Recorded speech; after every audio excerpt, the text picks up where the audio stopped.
Frontier Fire Protection based in South Florida. We are offering a series of educational webinars on various fire and life safety industry topics, and we are thrilled to have Rodger Reiswig, Fellow and VP Industry Relations with Johnson Controls, to be our guest speaker in this series. Hello, Rodger. Thanks for joining us.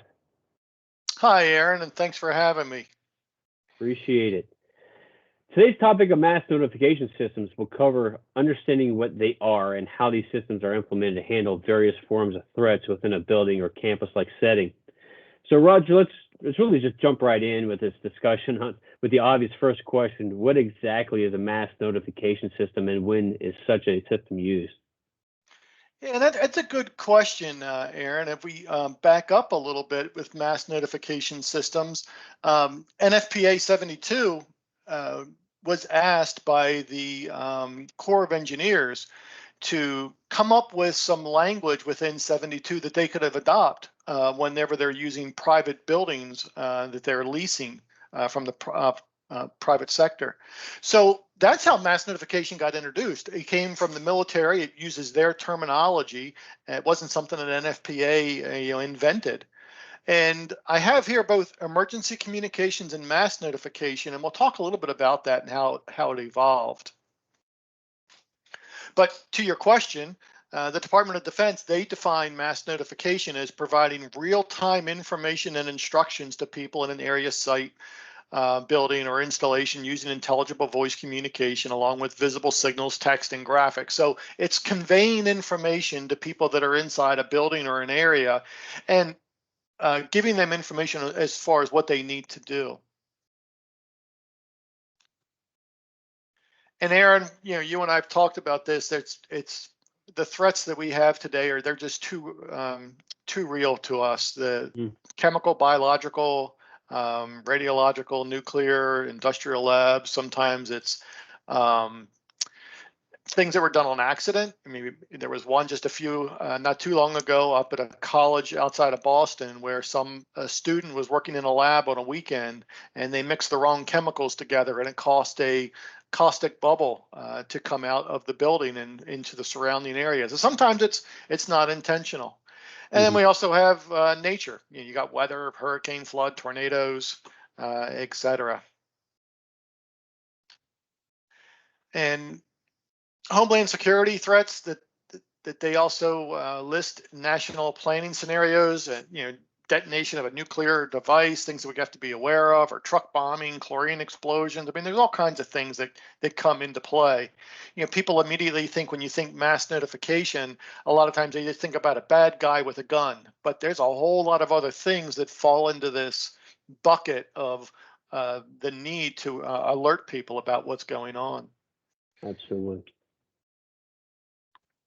So, what, Aaron, you and I have talked about this, and when we back up a little bit with mass notification systems, it's a lot more than just a widget or a thing. And I hear too many companies, vendors, dealers out there that just push a widget and say, if you have this, you've got a mass notification system. Well, there's a whole lot more to it. And when you think about it, how NFPA put it together, the Department of Defense does it, how it got incorporated into 72, kind of takes on a little bit of a difference. And that's what the theme that I kind of want to get across today to our audience, Aaron, has to do with that. So we need to think about the emergency planning. It requires a detailed risk analysis. Your risks to the assets that you have, the probability and the frequency of your loss, and what's the loss effect. And then how do we mitigate that as best we can? And this is where mass notification comes into play. How do we get that information out to the people, let them know what's going on? Who are the personnel who need to respond, who are affected? What kind of backup systems do we have? And what happens if those backups fail for some means? And we also need to remember that it's before the event occurs, during the event, and after the event. It's not just while something's going on. In our world, I have here, our world is changing, and we were talking about technology, and our world's changing a whole lot more, just even in this past year, with how we've all been in lockdown, around the globe. But how we do data communication, telephone communication, building systems, security, everything now is tied together. we see the world. Pretty much everything we do and we see, we can do on our iPads or our phones. There's an app for it. Mm-hmm. So what NFPA looked at is when you do a mass notification system, it should be a layered approach. And this is right out of NFPA 72 and also the Department of Defense documents. So they have, in 72, they've defined layers. You have layer 1, immediate and intrusive. It's our sirens, our speakers, our fire voice evacuation, signage systems. It's our code compliance systems that are out there. In layer 2, we have personal alerting, short message service, text messaging, computer pop-ups, radio alerts, email broadcast, and the like. And then layer 3, public alerting, radios, broadcast, local location-specific text messaging.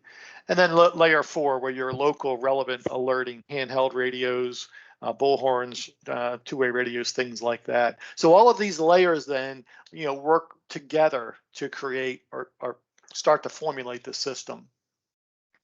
In this layered approach, I know it's a little bit old, but it kind of puts it into perspective when I was heavily involved with the creation of Chapter 24 in NFPA 72 when it came about in 2010. And this was one of the articles that we used when we were putting all of these things together. And I just wanted to highlight this because it kind of pulls out all of what I was just talking about. In the article, one of 4 methods Virginia Tech used to alert students. Well, right there you see it's one of 4 methods. It's not the only method. Mm-hmm. And the emergency failed when the school administrator attempted to warn about it. So things failed, but they had backups. They were prepared with multiple ways to communicate. And the alert system designed to send a voice or text message, failed to deliver some of the messages. And where I live, I'm kind of a little bit outside of the city. And there are times where my wife, even today, will send me a text message and I won't get it for minutes or maybe hours later, just depending upon where it is. I just hear people all the time talk about, well, we have a text messaging system. That's what we're using for mass notification. Well, that's not the best way, and just doing one way is not always the best. Right. And then we all experience that in our daily lives when it comes to just delays in natural phone communication. Maybe you're on the phone, you're not going to get the message, and you're on the phone for 15, 20 minutes. You don't even hear it come through, and you stick it back in your pocket, and next thing you know, you completely miss the message. And you can see it's a major problem. Yeah, even with voicemail, I've noticed here lately. Sometimes you're out of range or you're on another call, and then somebody called you, but you don't have a voicemail. But then it might be hours later. There's times where it's been days later, and a voicemail pops up, and I'm like, "Oh, Aaron, I missed your message. I'm sorry about that." So, and then this was one that the California Campus Security Task Force, they went out and did a review of what was out there and came back. And in their report, they said emergency notification systems should be both layered and redundant. No single means of communication should be relied upon to reach the entire campus. We're talking about campus here, and we're kind of focusing in on college universities, but it's the same for K through 12, private schools, business occupancies, pretty much anywhere where you have a group of people that come together. It plays into this mass notification, emergency communication role. But so you can take a lot of this and use it across other type of occupancies. So now we're talking about this communication stuff, Aaron. NFPA, I was part of this group, I still am, we were tasked as a committee to create this new chapter. And at the time it was chapter 12 in the old structure, but the chapter was called Mass Notification. And when we started to do that, Aaron, we had these big 3M Postit notes and we had them stuck all around the room. We were in Charlotte, North Carolina. And we were writing down, okay, well, if we're doing fire alarm, we have to have mass notifications, has to integrate into that. So link that over to protected premises chapter. And what about for elevator communication systems? Oh yeah, write that in. And what about if we're doing paging systems that be integrated? Oh yeah, connect that in. And we started seeing all of these Post-it notes and how we were having pointers to other chapters. And that's where the committee, we kind of backed up and we said, you know what, we need to rethink this. And we decided to do a power grab. anything to do with voice that's in 72 is now in chapter 24. And that's why it's now called emergency communication systems, which mass notification is a subset of. So elevator communication is in ECS chapter. Firefighter telephones, one-way firefighter or fire alarm signaling is in chapter 24. Mass notification, chapter 24. So if it has anything to do with voice, it's in 24. And that made it a whole lot easier for us to have synergy coordinate this document. So with that being said, chapter 24 now has the requirements for the installation performance of these emergency communication systems, or ECS, for in-building fire, emergency voice, alarm communications, and anything else that has to do with voice. And most of the requirements for ECS is in this new chapter or code. I'm saying new, it depends on where you are in the US. Pretty much everybody is on 2010 or newer across the US. And I know you do a lot of business outside of Florida, even though that's where you're located. I know you do business in other states. But and also mass notification, Aaron, a lot of people don't realize it actually started in the 2007 edition of 72. It was too late to get it into the document itself, so Annex E was added in 2007 for mass notification. Now, these documents that the Unified Facilities Criteria have come out with, I think, are very, very good for anybody that has to do anything with the life safety requirements in a facility, whether you have to do with military, government, or not, because they've put into these documents that are free for us because our tax dollars paid for them, but the military got together, the Department of Defense got together and said, look, we can't have documents any longer that says, if you're in the Army, do this, the Navy, do this, the Air Force, do this. Everybody get together, make a unified document. Now within it, you'll have do this if you're in the Marines or the Army and what have you, but it's all together. And it goes through how to alert people, how to disseminate information, what type of information should be disseminated. It also gets into things like physical barriers. How far away should a physical barrier be from like a gatehouse or a security office? Really, really good information in there. So for our audience, if you just Google UFC 402101, you can get the document that's been put together out there. So I use that. I get a lot of great information out of that. And this was also used as kind of the straw man, if you will, for chapter 24 in 72. And Aaron, I talked a little bit earlier about the big 3M Postit notes we had all around the room. And what we found was it was a good way for us to kind of organize our thoughts on where things play in the document. So much so that we created this chart, and in the annex for chapter 24, this is in there. So this is a direct extraction from that. But in there, you can see where one-way, two-way communications, where it all lines up. And again, anything to do with voice is now in this 24 chapter. So then when we start to look at this as a integrator, what are the challenges that we see? We have message generation, we have intelligibility. Intelligibility is, can you understand what's being said? In the fire alarm world, Aaron, for years, we've always talked about audibility. Is it loud enough? Is it 10 dB above ambient or whatever it needed to be for the project? But we never really cared until mid 2000s about intelligibility. Can you understand what's being said? Now all of a sudden that's a huge requirement and thing we have to adhere to, because now if I'm giving you information about there's an intruder in the west wing on the 3rd floor, you need to evacuate or stay where you are, and now all of a sudden it's really important that you hear the message that I'm sending and you can understand what's being said. And is the system reliable? Is it robust? And is it survivable? So let's go through this a little bit. Go ahead. Yeah, I was just going to say, and I'm glad that we're talking about the challenges, because when it comes to our interaction with not just contractors, but end users, facility managers, or campus operations or facility directors. These are all things that are all brought up because a lot of times, there's a bid scope, there's a discussion. Yeah, we need to put in the system. We all know, and which we've already touched on that. Yeah, we need a mass notification system, and then when we get involved, meaning Frontier Fire or United Fire, our parent company, that where we can install and service these types of systems, whether it's a voice evacuation system for a fire alarm, area refuge call systems, BDAs, everything we've been talking about. These challenges, it makes it really difficult for everyone to understand and be on the same page because, again, they're just thinking of the system. Well, we just need one. Like, well, hold on a second. Let's take a step back. Let's discuss this so you can understand where we are in the game here, as opposed to just putting in a system to meet requirements. You actually want it to work the right way. Exactly.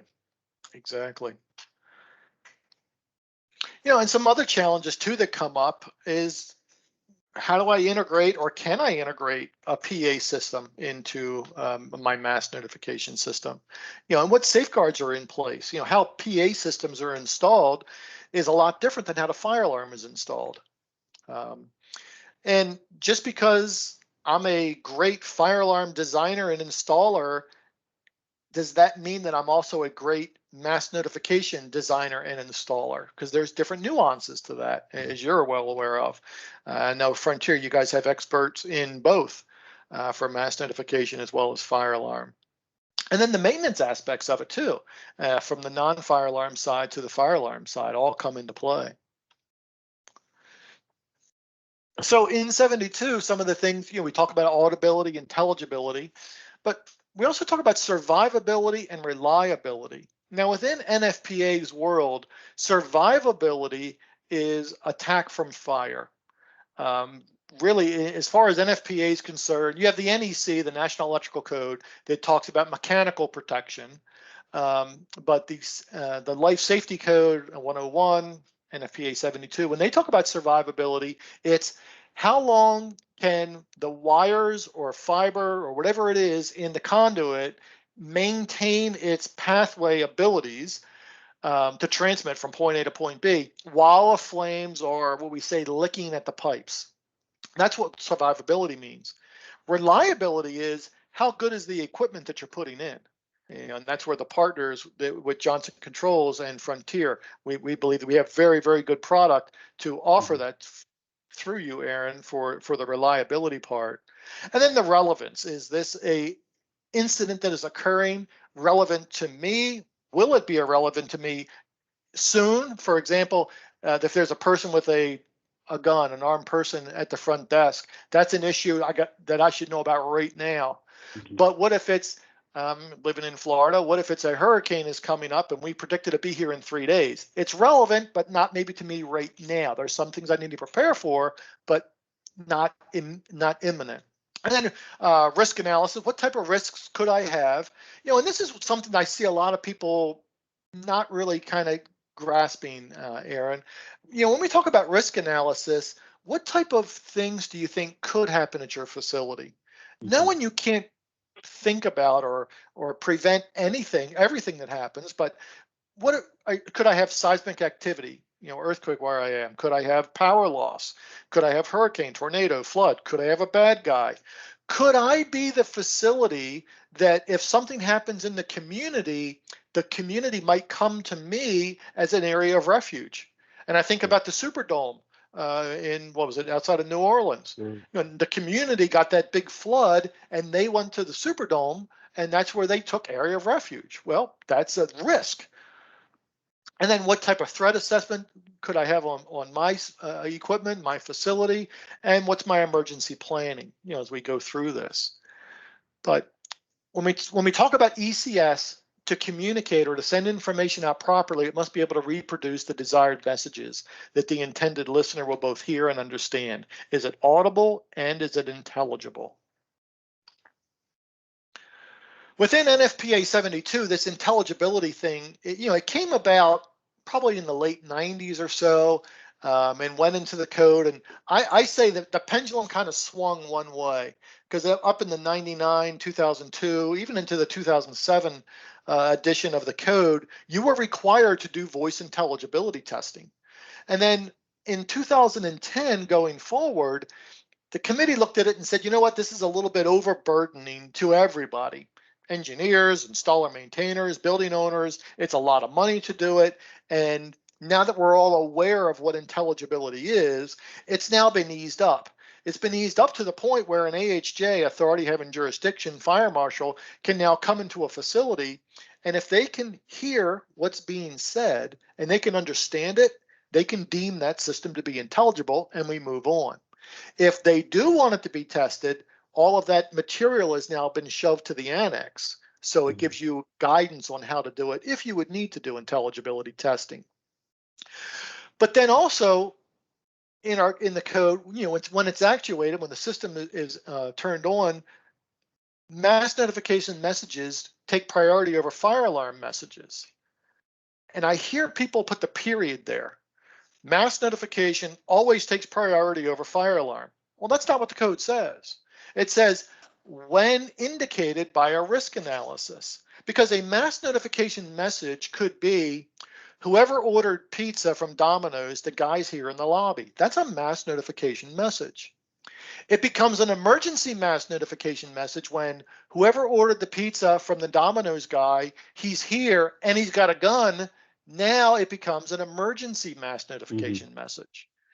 So your risk analysis, and just to kind of run through this, what and why we have to put this in, what if it's a weather event and I have a hurricane coming, and I grab the system, I put it into mass notification mode, which is a new mode now that all of us manufacturers have to get listed to UL standards for mass notification, UL 2572. I put it in mass notification mode. I tell you there's a hurricane coming. Everybody take refuge in their respectable areas, whatever they are, and remain there until you hear further information. The hurricane comes, the building starts to shake. Maybe the ceiling shakes, the ceiling tile hits the sprinkler head hits, breaks it, water starts to flow. The water flows, what happens? Fire alarm goes off, whoop, whoop, get out of the building. Now you're an occupant and you're like, well, wait a minute. They just told me to hunker down in this area. Now I'm hearing whoop, whoop, get out of the building. That's what we're talking about. The fire alarm in this case would take a back seat to the mass notification system. It wouldn't override or give you contradictory messages. Same with a bad person trying to do something in a facility where, we've seen some cases where people have gone in and work as a team. I'll shoot up the school, and when the people start to evacuate, or I'll pull the pull station, people start to evacuate, and when they evacuate, you could be a sniper out in the woods and pick the people off as they come out of the building. Yeah. Again, we want to have a way to override the fire alarm when the risk analysis says it makes sense. So that's what all of that means when it comes into play. And a mass notification message will cause the deactivation of the fire alarm, initiating both the audible and visual, our strobes, our speakers, during the period of whatever this mass notification event is. So this is the first time in the code we've allowed anything to override the fire alarm. We've always had, not always, but for many years before this, you've had the ability to do background music or public address, provided the fire alarm always overrode it. Right. Now that's changed. And we've seen it here, here in Florida, unfortunately, last, 15, 20 years, to where we even know the fire departments, they're not responding to the fire alarms, and they're leaving up to the building owners, occupants to assess what a real alarm event is, because they know that there's false alarms, there's power outages, there's shorts in the system that will cause the alarm to go off, and it's not an emergency event. And of course, they're not going to run the trucks when the winds are howling above 75 miles an hour. That's right. Exactly. Yeah, and I just wanted to touch on this too. In the 2010 edition of 72, NFPA, the staff liaison, came to us, the committee that is, and said, can you help me with intelligibility? I am getting a bunch of calls. Do I need to have intelligibility in bathrooms, in mechanical rooms, in elevator cars? And so usually code is only written in positive language, telling you what you need to do. Seldom do you see code written in negative language like you see here. Intelligibility shall not be required. And when you see things that change in the code, I see things, as a guy who does this for a living, I see one of three things usually causing that. Usually it's technology has changed. There's something new in the industry that we can use and take advantage of. The second one is there's research that's been done that proves there's a better way for us to do something than what we thought. And then the third way is something's happened in the industry, good or bad, that is causing a change, a catalyst. You know, as a guy who helps to write a lot of these codes over the years, we don't just change things for the sake of changing things. They're for a reason. Something's happened. Well, here's one of the changes. So because so many people questioned, I got a private bathroom, I got a mechanical room, I got an elevator, I got a kitchen, I got a storage room, I got a closet. Do these areas need to have intelligibility? Well, we actually put into the code in 2010, these are all the areas that you do not have to have intelligibility. So it's not required. So combination systems. We can combine our in-building fire emergency system with our mass notification system, and it's allowed by the code. And fire alarm signals must take precedence. And we've always had that in the code, except where mass notification messages, as determined by a risk analysis, are deemed to be at a higher priority. So Aaron, this is something I know we wrestle with when a client asks us, hey, I need the fire alarm system to always take a back seat whenever I do a mass notification message. And we have to walk them through this, a building owner or an engineer, and say, let's really think about what you're saying. Do you want every time that somebody wants to do a mass notification message, it always overrides the fire alarm? Or are there times where you don't want that to happen? And you say, well, gee, I don't know. That's what the risk analysis does for us. And as a side note, starting in the 2018 NFPA 101 and the IBC, we now have the requirement in many occupancy types that you need to do a risk analysis to determine if a mass notification system is even warranted or needed. So now we're starting to see the building codes driving this as well. I still get a lot of questions about visual strobes for mass notification. So a little bit of inside baseball. So we sit on the NFPA committee on chapter 24 and we developed the code and we wrote this down and we said strobes that are used for mass notification shall be amber in color. We said, okay, that's it. Amber, that's the way to go. Fire alarm's clear lens. We did a great job. And the word alert needs to be stamped or imprinted on the appliances that are used for the public. Well, that was all great until we went to a college campus in Washington, D.C., Gallaudet University, predominantly population of disabled students. And we started talking to them about, hey, how do you educate people that amber is the mass notification, or that's what you use for alerting of people to something other than fire? And they looked at us like we're crazy, saying, what are you guys talking about? Didn't you see when you came into our building, we had the stack of colored strobes on the wall? Like, yeah, we did notice that. Well, each color means a different thing to our deaf population. If it's a white, well, that's fire alarm. But if it's amber, well, that means it's time for meals. And that's when we sat back and said, uh-oh, we messed up. So the code then was already written. So we went to the membership, to the floor at the NFPA meeting, appealed to the membership, told them the story I just told you, and said, we need you to override this because it's already too late down the road. We need you to pull this out of the code. So now the code says the color that you use for your mass notification is dictated by your emergency response plan. If you tell me, Aaron, that in the frontier business occupancy that you have, that your strobe color for mass notification is pink, that's fine. You want it to be white, that's fine. You want it to be yellow, that's fine. It's up to your emergency response plan. So there is no, and I still hear it today, that mass notification has to be amber. That's not true, but it has to have the word alert stamped on it. So strobes in NFPA, there's different kinds of strobes that we can have. We can have strobes that have the word alert on them. They can have the word fire on them, and they can have the word no words on them. And that's another misnomer, that people believe that a strobe must have the word fire on it.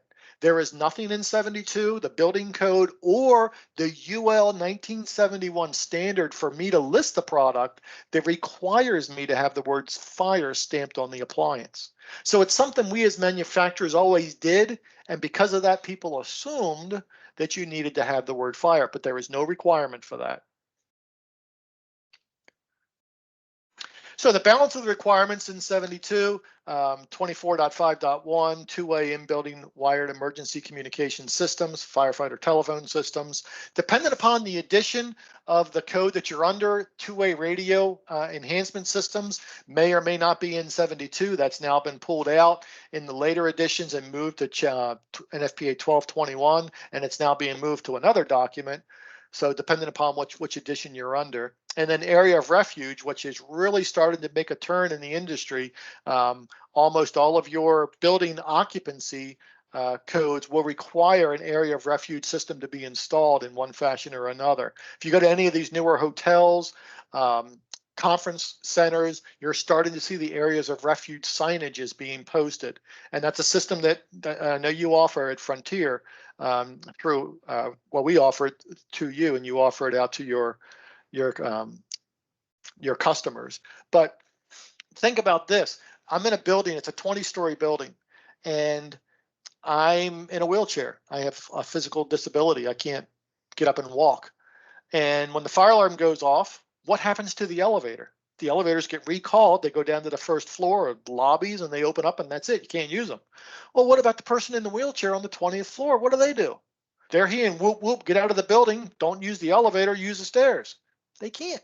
So a lot of these buildings now, you're required to put in an area of refuge, which is why when you go out into the stairwells now, there's this big landing.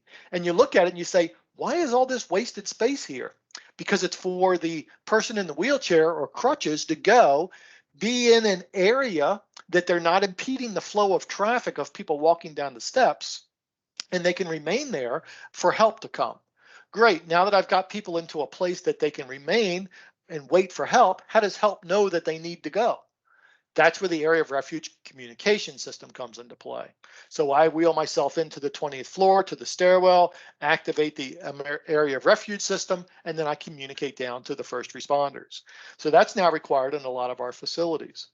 Elevator communication, we've always had that requirement to let people communicate if they get stranded or caught in an elevator. And then code compliant. There is no prescriptive requirement to deploy a mass notification system in a college campus right now. There is a requirement in building codes to do a risk analysis, but that's about as far as it goes. You don't see in any of the building codes today that say thou shalt put in a mass notification system. You have to figure it out if you need one or not and to what extent. But there are some things to consider within 72, NFPA 70, the Clary Act, in our college university environment, OSHA requirements, FEMA, and a lot of other things. And then the common alerting protocol system that's out there, the CAP. Aaron, the systems that we offer through Johnson Controls to you, they have the ability to capture this common alerting protocol. So if somebody makes a message, an emergency message, whether it's from the weather system or some other type of relevant emergency, amber alerting, or whatever they call it in your area, the fire alarm system can capture that and automatically turn the speakers on and play that message out throughout the building to let them know this is the weather system going off, or amber alert, or whatever you have. So, and all that's done through the common alerting protocol system, and we have an interface for that through our fire alarm systems. And then our threat assessment. It's recommended that we do a comprehensive risk assessment to look at what a risk could we have, the probability of the loss that we might have through that, determine what technology we want to use, appropriate management rules, and other procedures that come into play. And then what's our management considerations? An emergency communication system should be more than just a technological solution. And hopefully you're kind of getting that now in this past time we've been spending together. It's more than just a widget that you've installed. And it should be recognized that simply providing information does not guarantee immediate and appropriate response from your target, from your audience. And through the Fire Protection Research Foundation, I was involved with this. We looked at this as a research project. We looked at the market that's out there. We looked at the number of companies that are serving the market, and everybody's focusing on, I got this great new widget hardware, I got this great software to use. But people weren't focusing on the messages and what was being delivered. So that's what NFPA, the Fire Protection Research Foundation, it's a wing under NFPA. We looked at this messaging concept and tried to figure out what needed to happen. And through that, it's now into the annex of 72. But research shows that the message is one of the most important factors in determining the effectiveness of a warning system. And messages must provide the following content. You've got to inform the people of the hazard and the danger. Contrary to popular belief, if you tell people what's going on, they're more apt to be calm and do what you ask them to do, rather than just give them, something's happening, we'll let you know about it in a few minutes. People get very frustrated about that, and that starts to set panic off, rumors go off. Tell people what's going on. Be right up front with them, let them know what it is. Give guidance on what people should do. People want to know, tell me what to do, when I need to do it, and they will do it. Description of the location of the risk. Tell me where it is. 5th floor, admin building, east wing. An idea of when they need to act. Is this something that's going to happen right now, 5 minutes from now, half an hour from now? And probably the most important thing, the name of the source of the warning, who is giving it. Through the Research Foundation project, there was an apartment complex, and we used horns to evacuate people. Then we used pre-recorded messages to evacuate people. And then we also used a microphone with a live message, and we gave a script to a person to read. It's kind of interesting because it was a big apartment complex, and all these apartment buildings were the same. So we went into the first apartment building and just did horns. Very few people evacuated. Went into another apartment complex, turned on the speakers playing pre-recorded messages. A few more people evacuated. This is where it gets interesting. We went into a third building, gave a script to Hank the maintenance guy, and said, here, read this. And Hank the maintenance guy said, have your attention, please. This is Hank the maintenance guy. There's an emergency in this building. I need everybody to evacuate now and meet on the front lawn. And an overwhelming majority of the people evacuated that building. So we interviewed the people that evacuated, and we said, why did you leave the building? The number one response that we got back from the people was, if Hank said it, it must be so. So that was a big eye opener to us on the committee, because all of this other stuff is very important, but you need to tell people, this is Rodger, I'm chief of police, I'm life safety director at the college, I'm the dean of the university, whatever it is, tell them who you are so that they can take that information and take it seriously. And the warning style is also critical, specific, consistent, clear. How you say the message is a big, how you inflect certain words is very important. So now I kind of give you all that as a background, Aaron, as we've talked about this, and I say, so what now? Okay, great. I know all this stuff that you just gave me. Well, what do I do? Well, unfortunately, we've all seen that salesperson that comes into your facility and says, hey, I got your mass notification system. I got these high-powered speaker arrays or text messaging system or whatever the widget is, and here's your mass notification system. Well, as you've seen, it's a whole lot more to it than that. So in our world today, we have all of these parts and pieces that come together. We have text messaging, we have signage, message signage, we have reverse 911, we can send information to the telephone systems, pop-ups on your computers while you're working at your station, beacons, sirens, horns, sprinkler system, suppression system, fire alarm, they all come together. But what is unique about this, Aaron, and what we're talking about with Frontier Fire is you guys are like a Lego, a master builder, that you can take all the parts and pieces, understand what the customer's risks are, how they're going to mitigate those risks, how they respond to those risks, and we can help orchestrate all these parts and pieces to come together for a holistic approach. That's the difference. So whatever systems that I pull together, I'm able to have them to be able to support the customer, not be a deterrent or a detraction, but to help supplement their response. You know, and you might not have a Kennedy Space Center mission control center like you see here, where all this information comes into play. Although I have been at some large malls, colleges, universities, some of the places aren't far off from this, where they have all of these different monitors and screens and people. But what I go back to is remember who our audience is and who we're trying to communicate to. For this college class here, everybody has their laptops in front of them. And if you look at them, they're almost all Apple computers from when this picture was taken. But that's who I need to convey to. And knowing who my audience is plays a huge role in how I'm going to communicate to them. So again, I talk about mass notification, really think of it as developing a strategy. When I say what is a mass notification system, and I have a college campus or a business occupancy, business campus, if you will, think of it as a concept, my mass notification system. And think of what risks do I have or could I have at my facility? Floods, tornado, hurricane, bad guy with a gun, I could become the area of refuge, whatever it is, power outage. Do an assessment of what you already have, because a lot of our facilities, we're not building from scratch out of the ground. We're using what we already have in place. And then a lot of cases, we can reuse what you already have. And then what is your emergency response plan as a college, university, business occupancy?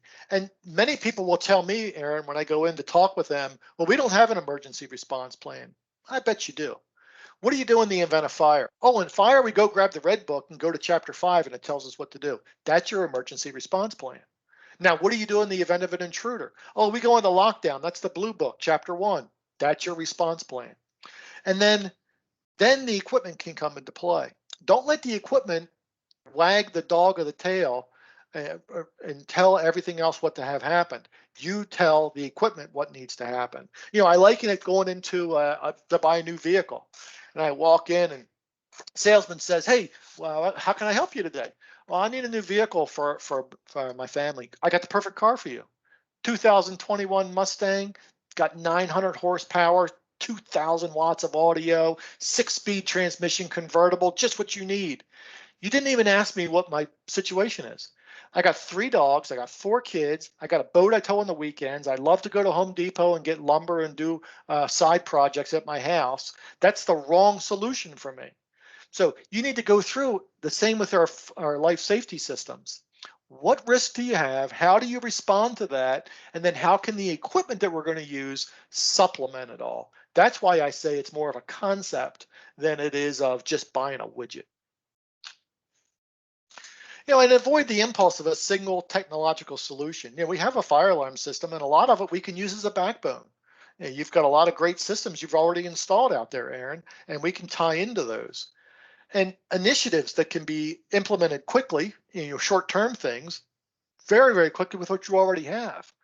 And things that can be done to communicate to students and staff. Review equipment that you already have.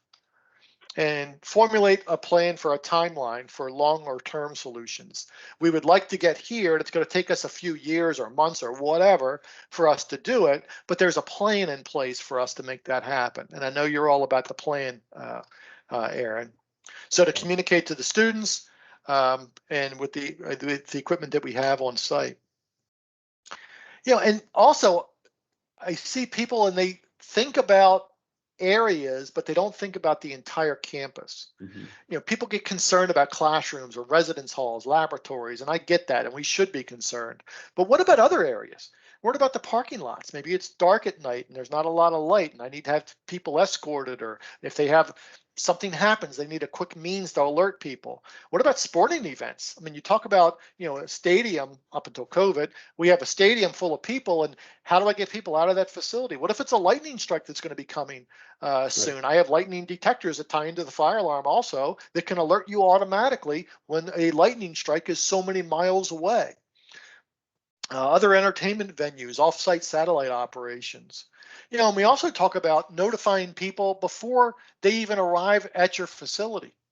if something happens in the morning at a college campus and you're going to lockdown, well, why not tell people about that before they arrive at the facility and you have a long line of cars that can't get into the college because the gates are closed?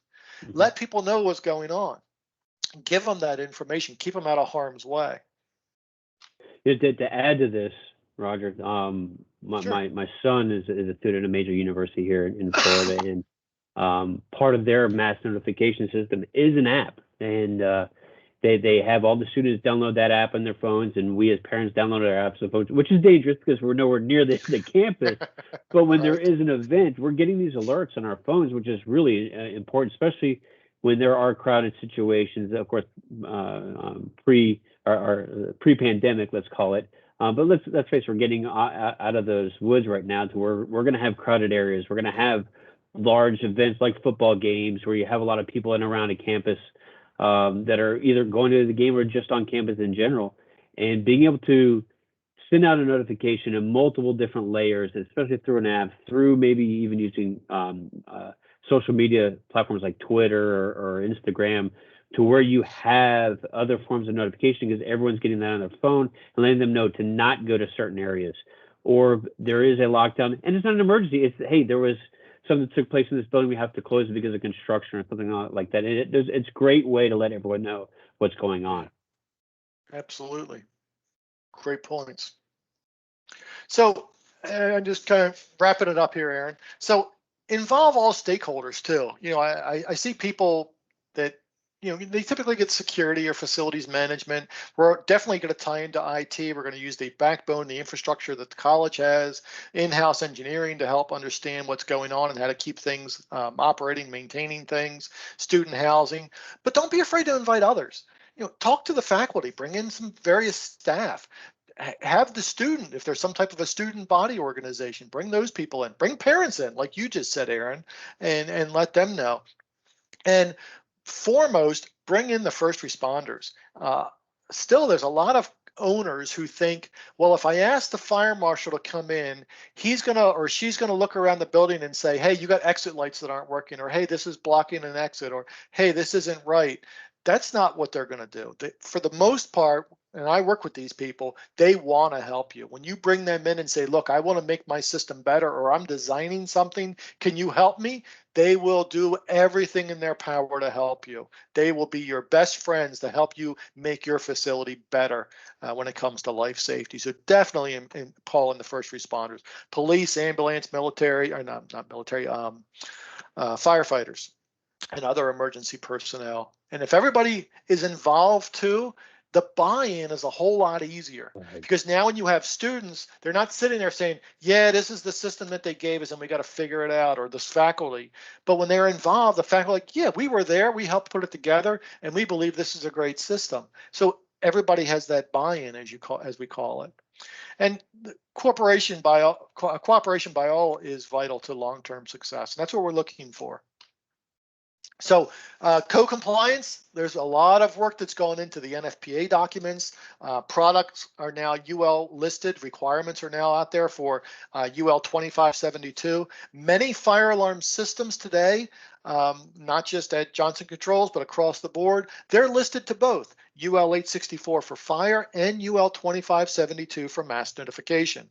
Not all of them are, but many of them are. So when you're buying a product, you got to buy one anyway. Why not buy one that's listed to do both? And NFPA 72 has risk analysis in there, and risk analysis for mass notification systems. And each application of your mass notification system needs to be specific to its anticipated risks for the facility in which it's being designed. And the designer shall consider both fire and non-fire emergencies when doing their risk analysis. Performance-based design and risk analysis shall be applied in accordance with Chapter 24.7, and the risk analysis shall be used as the basis for development of the emergency response plan. It all comes together here. So you hire an engineer, they come in, they do the risk analysis with you. Mm. At the end of it, you take that risk analysis and then you develop your emergency response plan or modify the one that you might already have. But everything wraps together with it. And NFPA's got some other great documents. I actually serve on these committees, NFPA 1600 and 1620, the Standard for Disaster Emergency Management and Business Continuity, and recommended practice for pre-incident planning. I don't understand or know how to make sure that my facility can continue to function while an event is going on, or I have a weather event or maybe an intruder. And how do I even do planning for an incident before the incident even has occurred? There's great documents for you to go grab from NFPA. NFPA, you can read all of the documents online for free, no charge, or you can download the document as a PDF, and they're relatively inexpensive, $100 or so per document. So we're not talking about crazy money from NFPA, and these are great resources.